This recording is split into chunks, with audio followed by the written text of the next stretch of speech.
natanggal kami sa isang dealership ng brand. Yung ibang brand, nagbibigay ng pamasko. Tapos yung brand na yon, ang binigay sa amin, termination ng contract. Dahil lang yun guys ay isang tao.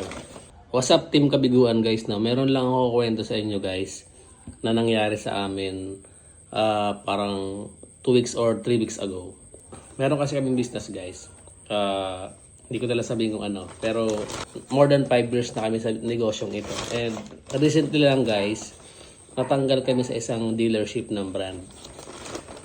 And nakakalungkot lang guys isipin na yung ibang brand nagbibigay ng pamasko.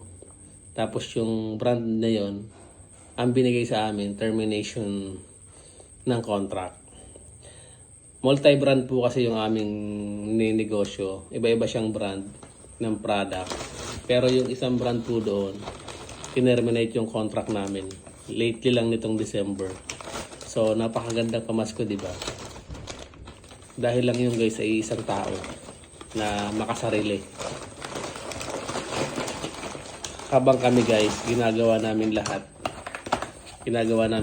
para makasurvive, para at least gumanda yung benta. Nag-iisip kami ng mga kaparaanan para makapagpatuloy, para yung mga umaasa sa amin is kumbaga magtuloy-tuloy yung hanap buhay para sa pamilya.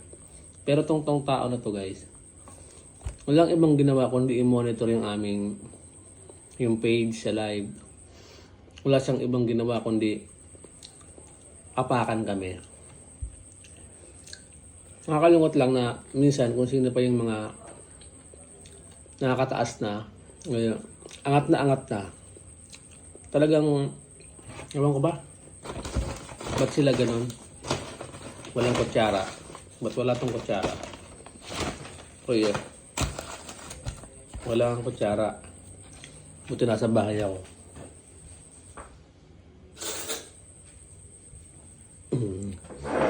So, mabalik ako guys. Pagka kayo guys, nasa business at nakakaranas kayo ng ganito, ang pinaka the best revenge lang naman dyan is gawin mo pa or galingan mo pa.